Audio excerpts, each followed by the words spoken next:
오늘이 공교롭게도 부처님 오신 날입니다. 그래서 우리가 불교를 잘 모르잖아요. 그래서 불교에 대해서 대략이라도 좀 배우면서 기독교의 복음은 뭐가 다른가를 좀 살펴보려고 합니다. 그러다 보니 혹시 어떤 분들에게는 좀 불편할 수도 있을 것 같아요. 기독교의 시각으로 보다 보니까 불교 신자나 또 어떤 분들에게는 좀 불편하게 들릴 수도 있다는 점을 미리 양해를 구하고 너그러운 마음으로 들어주셨으면 좋겠습니다. 제가 오늘 말씀에서 불교를 생각하게 된 계기가 있습니다. 예수님이 제자들과 길을 가시는데 날 때부터 맹인이 있는 거예요.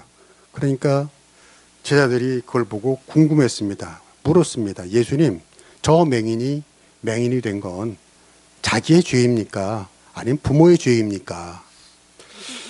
이 말씀을 읽으면서 우리에게 익숙한 전생이라는 생각이 났어요. 전생.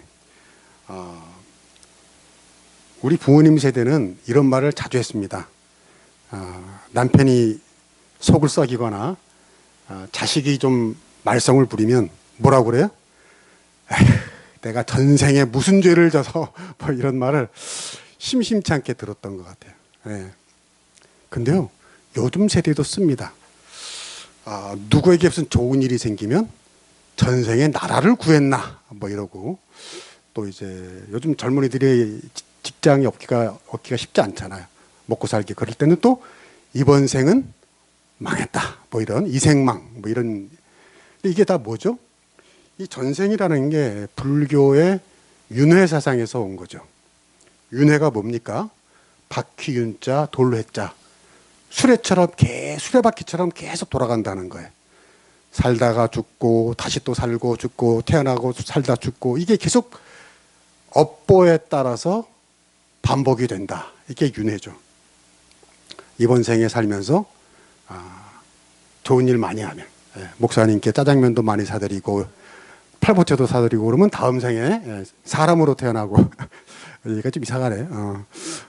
근데 또 그 다음 생에 태어나서는 우리 이성훈 목사님을 괴롭히고 아프고 힘들게 하면 그 다음에 뭘로 태어나요? 강아지면 달 태어난 거지. 바퀴벌레로 태어나고 뭐. 예를 들면 그렇다 입니다. 계속해서 그 이번 생에 업보를 통해서 그 다음에 또 다른 생으로 태어나. 이게 윤회입니다. 근데 불교의 윤회 사상과 함께 또 하나의 가장 큰 사상이 뭐냐면 무아론입니다. 무아론. 이 무아론은 연기론이라는 것에 나오는데요. 석가모니께서 이렇게 말씀하셨답니다. 이 세상에 존재하는 모든 것은 상호 영향을 주며 서로 의존하며 끊임없이 변한다. 이게 연기론입니다. 그러다 보니 절대적인 것이 있을까요? 없을까요? 없죠. 왜? 계속 변하니까. 그러니까 자연히 절대적인 신이나 하나님도 없는 겁니다. 그래서요, 석가모니의 원시 불교는 사실상 무신론입니다. 석가모니 자신도 자기가 신이라고 한 적이 없고요. 모든 것은 변한다는 이 연기론에서 무아론이 나옵니다. 무아란 뭐냐? 없을 무, 자기야. 그러니까 내가 없다는 거예요. 내가 없다. 나는 사실 없는 거다 이 말이에요. 왜? 연기론. 모든 게 계속 변하니까 나도 없는 거예요. 예를 들면 이런 겁니다. 우리가 이렇게 딱 보는데 자동차가 있어요. 우리가 자동차가 있다고 하죠. 근데 사실 저 자동차는 뭐냐? 핸들과 바퀴와 엔진과 쇼파와 이게 다 함께 있어서 모여서 자동차라고 우리가 보는 거지, 사실 딱 자동차라는 실체는 없다 그 말이에요. 헷갈리죠? 헷갈리는 겁니다 이게 원래. 자동차라는 실체는 없어. 다만 바퀴, 엔진 이게 다 모여있을 뿐이야. 이런 거예요 일종의. 그래서 무아, 나라는 존재가 없는 것인데 있는 것으로 착각해서 욕망이 생기고 집착이 생기고, 그래서 인간이 고통을 겪는다는 거예요. 알쏭달쏭해요. 아무튼 그런 거예요. 그래서 어떡합니까? 수행을 통해서 무아, 내가 없는 것을 실천하는 거죠. 나라는 고정불변의 실체가 없으니까 존재하지도 않는 나에 대한 집착을 줄여서 괴로움에서 벗어나자. 그래서 모든 욕망을 비우고 무소유의 삶을 살고 평정심을 누리고, 이게 해탈의 경지고 열반에 이른다. 근데 문제는 뭐냐면 이 무아 사상과 윤회 사상이 모순돼요. 그렇죠? 무아, 내가 없어요. 육체가 사라져도 존재하는 영혼도 없어요. 내가 없어요. 나는 없는 거예요. 근데 없는 내가 어떻게 계속 생을 반복하면서 살아가는 것이냐? 이게 말이 돼요? 말이 안 되죠. 내가 없는데 어떻게 내가 계속해서 반복해서 살아나갑니까? 모순이죠. 그래서 석가모니께서는 윤회를 반대하셨지만 현실적으로 인정할 수밖에 없었다고 합니다. 그 이유가 있습니다. 이 윤회 사상이 어디서 왔냐면 그 당시 석가모니 당시에 브라만교, 나중에 힌두교가 되죠. 이 브라만교의 교리거든요. 근데 이 브라만교는 기독교와 비슷해요. 영혼의 존재를 인정하고 당연히 영적인 세계도 있고 일종의 신도 있어요. 당시 브라만교는 영혼을 아트만이라고 했는데, 이 아트만은 뭐냐? 영혼이 변하지 않는 진정한 자아다. 그래서 이것이 있기 때문에 정체성이 유지되고 윤회가 가능하다 이거예요. 각각의 자기의 업보가 쌓인다 이 말이에요. 근데 석가모니께서는 새로운 깨달음으로 이걸 부정하셨습니다. 그 당시에 그 브라만교를 부정하셨어요. 불변하는 거 없다는 연기론으로, 그리고 나는 없다는 무아론으로 영혼도 부정하고 신도 부정하고 그랬죠. 그래서 그 당시 브라만의 카스트 제도, 계급 차별을 주는 그것 신분도 부정한 겁니다. 윤회를 반대하셨어요. 그럼에도 불구하고 윤회를 인정한 것은 현실적인 문제가 있었다는 거예요. 왜냐? 윤회 사상이 있어야 업보를 쌓지 않으려고 착한 일을 하게 되더라 그 말이에요. 그렇죠? 그래서 그게 그 당시에 사회를 지탱하는 큰 틀이 된 거예요. 뭐 그렇잖아요. 어떤 사람에게 야, 너 좋은 업을 쌓아야 다음에 좋게 태어날 거 아니야 라고 하면서 착하게 살아야 된다 이러면서 그 사회가 운영이 된 거예요. 근데 이걸 부정해버리면 사회가 흔들려버리고 무너지니까 석가모니께서는 이것을 완전히 부정할 수가 없었다라고 합니다.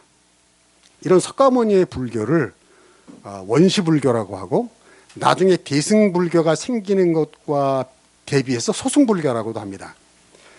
그런데 문제는 사람들이 이 석가모니의 가르침대로 살려고 하니 쉬워요, 어려워요? 어려워요. 여러분도 알쏭달쏭 하잖아요. 나는 없는 것이야. 근데 이게 없는 게 아니지 있잖아요. 이게 보통 사람의 수준으로는 이게 잘 받아들이기가 힘든 거예요. 감각도 쾌락도 욕망도 비우고 무소유를 실천하면서 그러다 보니까 집도 절도 없어요. 떠돌이가 되는 거예요. 나그네가 되는 거예요. 이 모든 게 특별한 수도승이나 할 수 있는 거지 일반 대중에게는 쉽다 어렵다? 어렵다는 거예요. 그러다 보니 100년쯤 지나고 이제 제자들이나 불교 지도자들이 또 사람들이 다시 브라만교로 돌아간 겁니다.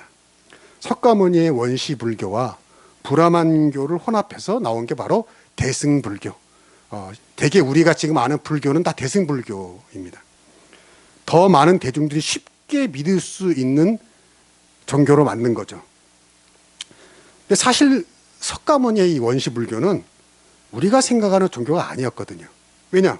범신론인데 이 범신론이라는 건 사실 따지고 보면 무신론이에요. 무신론적이라고 다 말을 합니다. 불교의 석가모니는 유물론적입니다. 유물론. 철학적이고 자력신앙이에요. 내 자유의지로 수행을 해서 구원에 이른다는 겁니다. 근데 제자들이나 사람들이 해보니까 너무 어려워요. 너무 어려워. 그래서 석가모니의 가르침이 아까 말한 대로 브라만의 교를 이렇게 섞게 되죠. 원래 영혼을 부정했는데 이제 인정해서 불성이라고 부르고요. 신을 부정했는데 법신이라고 부르고 극락도 생기고, 석가모니도 신처럼 섬기게 된 거죠. 석가모니 자신은 자기가 신이라고 한 적이 없는데, 이게 우리가 아는 불교, 대승불교입니다. 근데요, 대승불교는 가만히 보면요, 기독교와 많이 비슷합니다. 그래서 불교가 들으면 당연히 부정하고 기분 나빠하겠지만, 그 당시 인도에 전파된 기독교의 영향을 받았다는 주장도 설득력 있게 많이 제기되고 있습니다. 학술적으로도. 사실 저는 이 대승불교가 우리가 생각하는 불교 같지가 않다고 저는 생각이 들어요. 기독교인은 저로서는요. 불교답지가 않아요.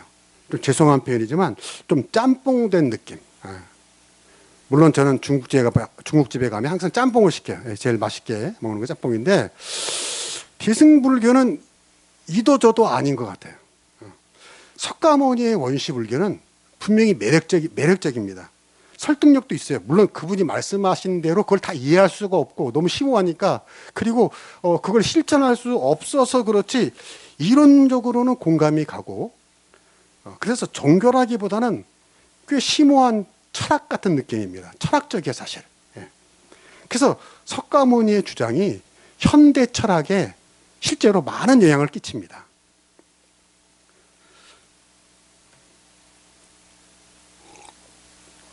오늘 말씀을 보면 예수님이 날 때부터 맹인된 사람을 고치잖아요. 기적이죠. 예수님 눈을 뜨게 하십니다. 기적입니다. 근데 불교는 사실 기적도 없습니다. 적어도 원시불교, 이 석가모니의 원시불교에는 기적이 없습니다. 왜냐하면 석가모니 교리적으로 보면 기적이 필요치가 않아요. 어떤 절대자, 신적인 것을 인정하지 않는다고 그랬잖아요. 이런 이야기가 있어요. 석가모니 이야기 중에 이런 이야기가 있어요. 석가모니 당시에 인도의 구시라 성에 한 젊은 과부가 있었어요. 근데 아들을 잃은 거예요. 그러니까 통곡을 합니다. 죽은 아들을 살려달라고 석가모니에게 간청을 합니다. 그러자 석가모니가 이렇게 말씀하십니다. 그래? 아들을 살리려면 이렇게 해라. 죽음이 한 번도 없었던 집, 그러니까 그 집에 어떤 죽음의 사건이 한 번도 없었던 집을 찾아서 그 집의 쌀들을 한 움큼씩 모아다가 죽을 끓여서 아들에게 먹여라. 그러면 살아날 것이다. 그래서 이 젊은 과부가 집집마다 문을 두드려서 물어본 거예요. 한 번도 죽은 사람이 없는, 한 번도 죽음의 경험이 없는 집을 찾아서 문을 두드려 본 거예요. 근데 있을까요, 없을까요? 없죠. 집집마다 부모나 자식이나 아무튼 진짜 누군가 그런 일이 있지요. 그래서 이 과부가 하루 종일 돌아다니다가 없어서 돌아와서 부처님께 말씀하는 거예요. 부처님, 하루 종일 다녀도 그런 집은 없습니다. 라고 했더니 그때 석가모니가 이렇게 말씀하십니다. 자매요, 생자 필멸이라. 사람은 반드시 죽는 것. 인연 따라 일어나 인연 따라 사라지는 것이니 슬퍼하지 말아라. 예. 이렇게 얘기했다고 합니다. 이게 오리지널 불교예요.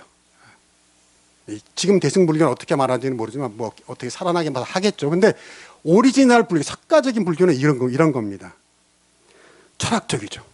심오합니다. 인생 무상을 받아들임으로써 평정심을 누려라 이거예요. 근데 흥미롭게도 비슷한 얘기가 예수님에게도 있죠. 누가복음 7장 11절 이하에 나옵니다. 예수님이 제자들과 나인성 쪽을 향해서 가는데 나인성에서 사람들이 나와요. 뭔가 봤더니 장례 행렬이에요. 어떤 과부가 외아들을 잃고 슬퍼하면서 장례 행렬이 오는 거예요. 예수님이 어떻게 하십니까? 그 장례 행렬을 멈추십니다. 그리고 과부를 불쌍히 여기십니다. 과부가 우는 것이 마음이 아프신 거예요. 그리고는 관에 손을 대고 말씀하십니다. 청년아, 내가 말하노니 일어나라. 그랬더니 청년이 살아납니다. 그 살아난 청년을 과부의 품에 다시 돌려주십니다. 석가모니께서 이 장면을 보셨다면 혀를 차시면서 비우셨을 거예요. 내가 생각해 비우셨을지 모릅니다. 왜? 수준이 낮다고. 인생이란 생자 필멸인데 어차피 죽을 인생인데, 인생이란 늙고 병들고 죽는 것이 인생인데 뭘 저런 걸 가지고 우냐? 저 아들을 살려놔도 어차피 또 죽어야 안 죽어요? 어차피 또 죽을 텐데. 이게 석가모니적인 겁니다. 그런데 예수님은 다르셨습니다. 예수님은 사실 울보예요. 친구 나사로가 죽었을 때도 장례식장에 와보니까 이미 나사로가 죽어서 사람들이 다 울고 있어요. 그때 예수님 어떻게 하시죠? 함께 우십니다. 인생은 다 죽는 건데 왜 울어? 이러지 않으셨어요. 함께 우십니다. 아니, 여러분 아시잖아요. 예수님 이제 좀 있으면 그 죽은 나사로 살려내십니다. 살려내심에도 불구하고 예수님이 우셨어요. 왜? 사람들이 우니까. 우는 게 마음 아파서 같이 우십니다. 이게 예수님입니다. 많이 다릅니다. 석가모니와 많이 다릅니다. 석가모니가 보셨으면 갸우뚱했을 겁니다. 아니, 예수님같이 득도한 자가, 아니 자기가 하나님의 아들이라면서 어차피 인생은 늙고 병들고 죽는 것인데 뭘 저런 걸로 울지? 아, 해탈이 덜 된 거 아니야? 라고 석가모니는 생각했을지 모르겠어요. 왜? 다르니까. 여러분 생각은 어떠세요? 여러분은 석가모니 쪽에 공감이 가십니까? 예수님 쪽에 공감이 가십니까? 아마 어떤 사람들은 석가모니 이야기를 더 좋아하는 사람들도 있습니다. 스스로 지성인이라고 생각하는 분들, 자기가 이성적이라고 생각하는 이성주의자들, 유물론자나 무신론자나 계몽주의자나 철학적 사고방식을 가지고 산다는 사람들이 본다면 석가모니 이야기가 더 공감이 갈 겁니다. 무슨 기적을 바래? 기적이 어디 있어, 세상에. 기적을 바라는 것 자체가 어리석은 거지. 인생은 본래 무상한 거야. 이렇게 생각할 겁니다. 왜요? 석가모니의 불교는 이성적이고 과학적인 사고방식에서 나온 겁니다. 철학적이고 논리적인 겁니다. 석가모니의 원시불교는 당시 신을 믿었던 브라만교를 거부했잖아요. 신에게 어떤 죄의 용서와 은총을 간구하는 것을 나약한 것이라고 봤습니다. 스스로 자기 힘으로 자기 수행으로 자기 마음의 평안을 찾아가는 것입니다. 그러니까 자칭 기성인, 스스로 명철하다고 생각하는 이성적인 사람들은 불교를, 그 석가모니 원시 불교를 또 선호합니다. 기독교를 좀 무식하게 보는 거죠. 낮춰보는 거죠. 아줌마들이나 믿는 종교다 이렇게 생각하는 거죠. 아줌마를 제가 정하는 건 아닙니다만은 예를 들면 그렇다 이게. 말도 안 되는 비과학적인 일들이 성경에 많이 일어나잖아요. 절대자에게 기적을 바라고 또 스스로 죄인이라고 굴복하고 항복하는 인간이 비굴하고 나약해 보이는 겁니다. 그들의 눈에는.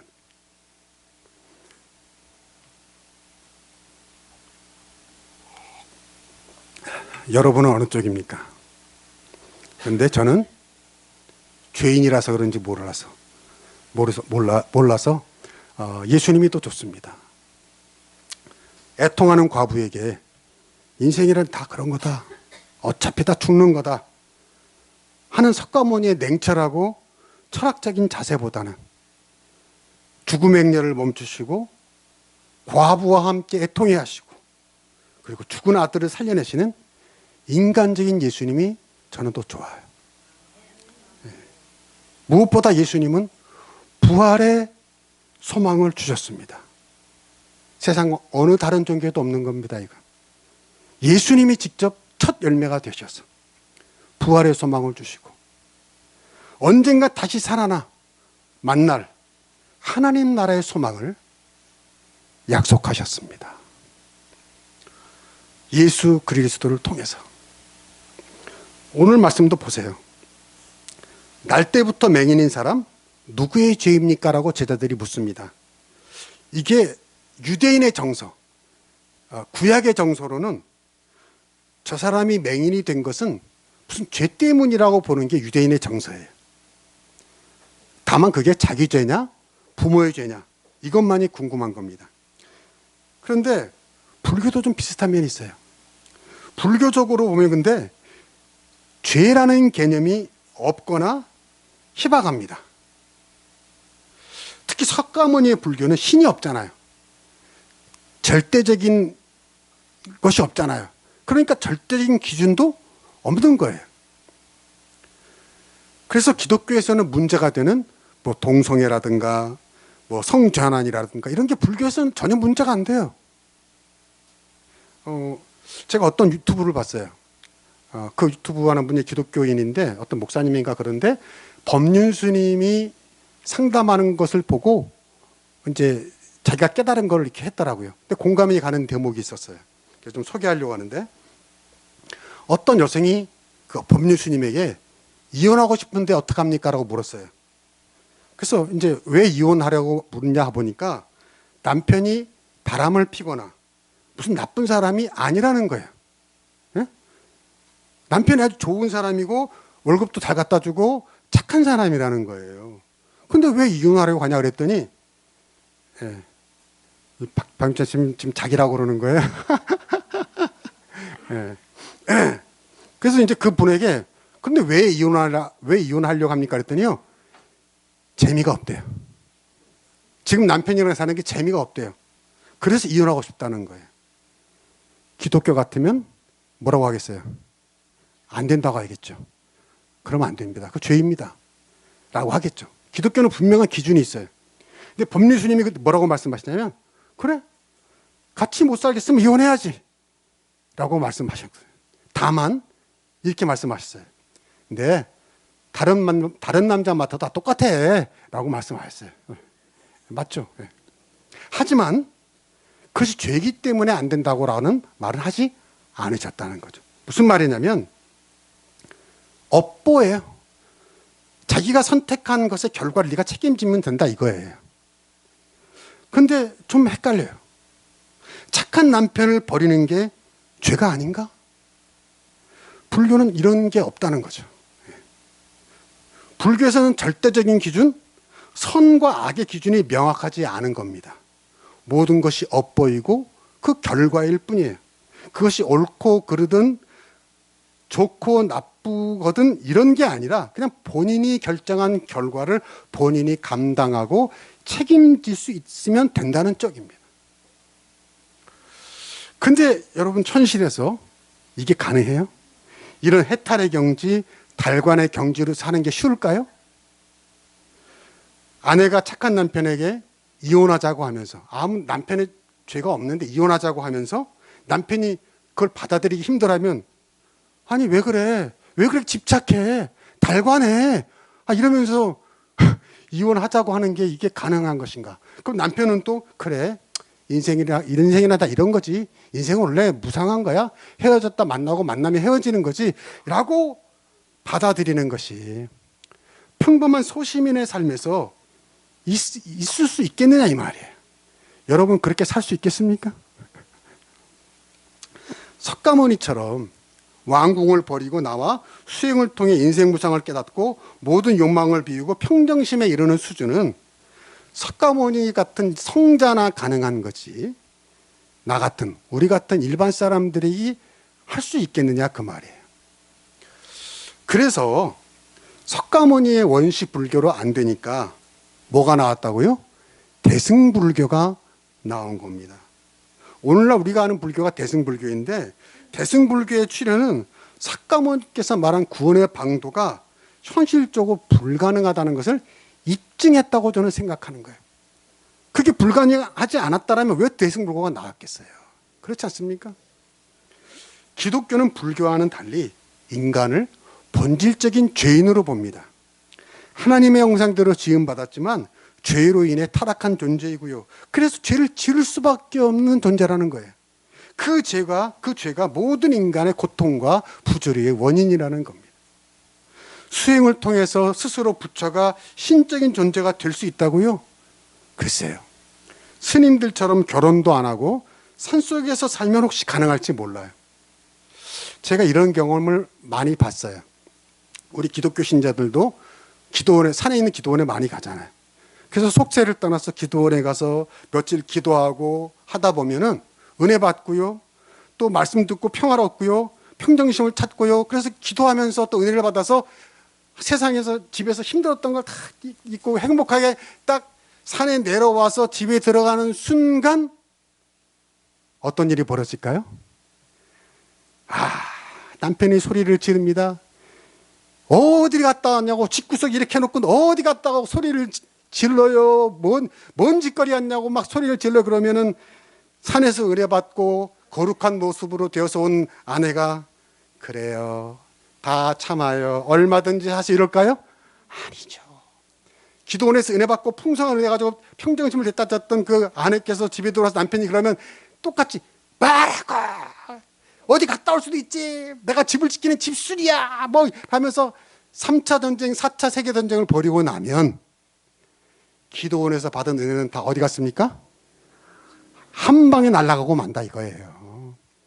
이게 기독교인의 실존이고 모든 사람의 실존이라, 현실이라 그 말이에요. 내 노력으로 수영을 닦아서 득도해서 뭐라고 아무리 해도 대자대비한 부처님의 미소를 지을 수 있는 사람이 몇 명이나 되겠는가, 그 얘기입니다. 결혼도 안 하고 혼자 산에 살면서 매일 수행하면서, 그 죽도라고 그러죠. 죽도로 자기를 때리면서 수행하는 스님이라면 가능할지 모르지만 일반 저작거리에 살아가는 일반 대중이 어떻게 그렇게 자기 힘으로 수행해서 득도하겠냐 그 말이에요. 사도 바울 성자 아닙니까? 위대하신 분이죠. 사도 바울이 로마서 7장 23절에서 이렇게 절규합니다. 내 육체 속에서는 하나님의 법과 육신의 법이 싸운다고요. 그게 사도 바울이 너무 힘든 겁니다. 내 안에서 하나님의 말씀대로 살고 싶은데 또 내 안에서 어떤 육신의 법이, 본능이, 화가 나오는 걸 너무 괴로워한 거예요. 그래서 누가 나를 이 사망의 몸에서 건져내랴. 너무 공감 가지 않습니까? 우리의 탄식 아닙니까? 누가 이 사망의 몸에서 나를 건져내랴. 그런데 그 후에 감사하죠. 나를 구하신 하나님께 감사한다는 거예요. 여러분, 사망의 몸이 뭐죠? 우리도 그렇잖아요. 살다 보면 죽고 싶을 때가 있어요. 때로 살다 보면 아내와 싸우고 남편과 싸우고 부모와 싸우고 자식과 싸우고 어떤 사람과 싸우고 극도로 화를 내다 보면 잠잠해진 다음에 어떤 마음이 오죠? 자괴감이 듭니다. 내가 왜 이랬지? 내가 싫어요. 죽고 싶을 정도로 내가 싫고 세상도 싫고 어디로 그냥 사라지고 싶은 마음이 들 때가 나만 있나? 다 있다는 거죠. 그 죽고 싶은 마음, 그게 바로 사도 바울이 말한 사망의 몸이에요. 누가 이 사망의 몸에서 나를 건져내랴. 근데 누가 건져냈죠? 예수 그리스도께서 건져내신 줄로 믿습니다. 예수 그리스도께서 십자가에 달려 죽으심으로써 이 끊임없이 되풀이되는 죄로부터, 그 속박으로부터, 그 사망의 몸으로부터 우리를 건져내신 줄로 믿습니다. 우리는 내가 아닌 누군가가 그 웅덩이 속에 있는 나를 건져내실 분이 필요하다는 거죠. 그래서 불교, 기독교, 유교 통달한 이번당이 그랬잖아요. 비교했잖아요. 내가 웅덩이에 빠져 있는데 석가모니는 지나가면서 그게 인생이다, 인생은 무상한 거다 라고 지나가 버리고, 유교의 공자는 꾸중을 하죠. 다 네 탓이다, 고쳐야 한다, 꾸중하고. 근데 예수님 어떻게 떨어져? 예수님은 그 구덩이 속에 들어오셔서 나와 함께 우시고, 그리고 나를 밑에서 끄집어내기 위해서 예수님은 고난당하시고 예수님이 계단이 돼서 나를 밖으로 끌어올리셨다. 그게 예수님이라는 거예요. 꼭 내가 아멘을 강요하는 것 같은데 나는 그런 예수님이 좋은 겁니다. 오늘 성경에 보면 제자들이 날 때부터 맹인으로 태어난 저 사람에게 예수님, 자기의 죄입니까? 부모의 죄입니까? 물었을 때 예수님이 뭐라고 하죠? 3절입니다. 시작. 예수께서 대답하시되 이 사람이나 그 부모의 죄로 인한 것이 아니라 그에게서 하나님이 하시는 일을 나타내고자 하심이라. 그 사람의 죄든지 부모의 죄든지 아니면 부조리한 세상의 죄든지 중요하지 않다는 거예요. 아마 예수님은 아셨을 거예요. 저 사람이 맹인으로 태어난 게 누구의 죄 때문인지, 누구의 탓 때문인지, 뭐가 원인인지 예수님은 아셨지만 지금은 중요하지 않다는 거죠. 왜? 이미 지나간 일이니까. 그렇잖아요. 그게 부모의 탓인지 자기의 탓인지 알면 뭐예요? 오직 앞으로 살아나갈 미래가, 오늘이 중요한 줄로 믿습니다. 과거에 누구의 탓이든지 내 전생에 무슨 업보든지 중요하지 않다고요. 그 모든 과거의 문제는, 과거의 죄는 십자가에 달리신 예수 그리스도 안에서 이미 해결된 줄로 믿습니다. 그리스도의 피로 깨끗이 씻음 받았다고요. 누구의 죄인지 누구의 탓인지 그게 무슨 중요해요. 그리스도 안에 있는 우리에게는 과거의 죄가, 과거의 저주가, 과거의 어떤 나쁜 원이 더 이상 힘을 쓰지 못한다고요. 무력하다고요. 그래서 이렇게 말씀하시잖아요. 그에게서 하나님이 하신 일을 나타내고자 함이라. 너의 과거에 어두웠던 죄가, 모든 상처가, 모든 슬픔이 오히려 너의 미래를 은혜롭게 할 거다, 아름답게 할 거다, 환하게 할 거다. 너를 통해서 하나님의 영광이 나타나게 될 것이다. 그래서 이어 이렇게 말씀하십니다. 4절 시작. 때가 아직 낮음에 나를 보내신 이의 일을 우리가 하여야 하리라. 밤이 오리니 그때는 아무도 일할 수 없느니라. 지금은 때가 낮이라는 거예요. 근데 언젠가 뭐가 온다? 밤이 온다는 거예요. 내 삶의 끝이 온다는 거죠. 세상에 종말이 있다는 거죠. 돌고 도는 윤회란 없다는 거예요. 색은 오직 한 번뿐이라는 거죠. 그리고 우리는 지금 소중한 한 번뿐인 인생을 살아가고 있다는 거예요.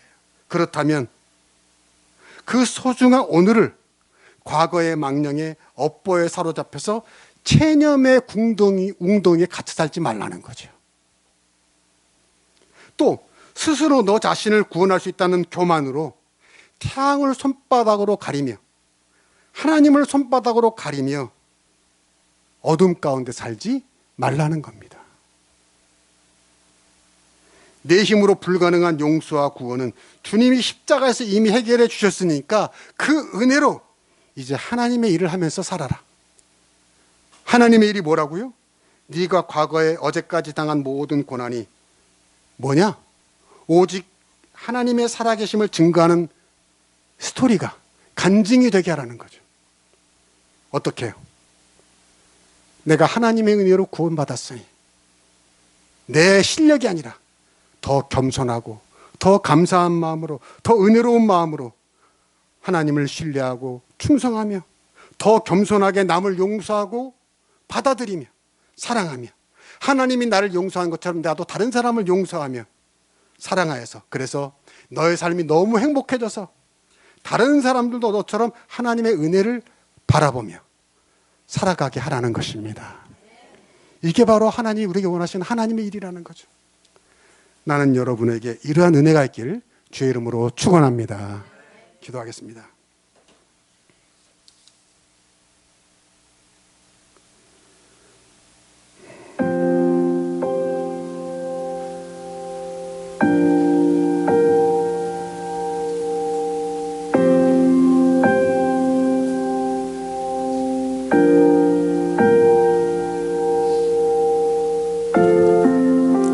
주님, 불교에서는 부처님을 따라 살면 다 부처가 될 수 있다, 신이 될 수 있다고 하는데 우리 기독교에서는 예수님을 따라 살아도 예수님이 될 수 없음을 고백합니다.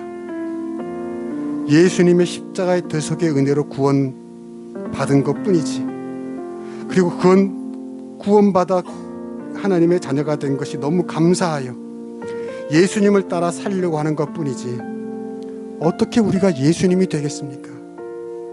죄 많은 저희들, 용서받은 죄인인 저희들을 오늘 또 긍휼히 여겨 주시옵소서. 교만하지 않게 하시고 용서받은 자답게 늘 겸손하게 회개하며 저희들의 죄가, 저희들의 과거가 하나님을 가리는 것이 아니라 하나님의 영광을 드러낼 수 있는 새 사람으로 살아가도록 늘 저희를 불쌍히 여겨주시고 성령님을 통해서 도와주시옵소서. 예수님의 이름으로 기도하옵나이다. 아멘.